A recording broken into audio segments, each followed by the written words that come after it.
Open. Makapayong kamo. Okay. 1.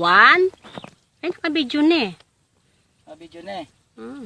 O, ito po yung palay na ilang araw mo nang ilang araw mo nang Ilipat.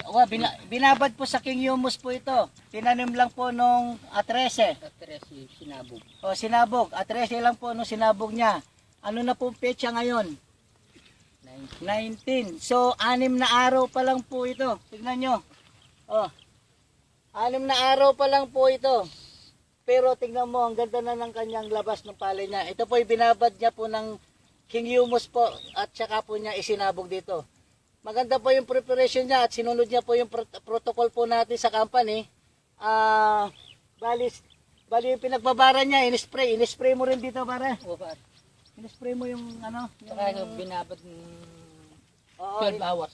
Binabad po niya ng 12 hours lang. Pero mo, 6 na araw lang po. Tingnan nyo. Ang labas po ng kanya bini. Kaya magbilang po tayo ng 6 na araw pa o how many days pa, 9 days, maganda na po yan. Babalikan ko po ito para mantabayanan po natin. Ito po si Pare Komando, Lulu. Siya po ang ating user sa ating King Humus Plus. Mabuhay ka, pare. Salamat. Grabe.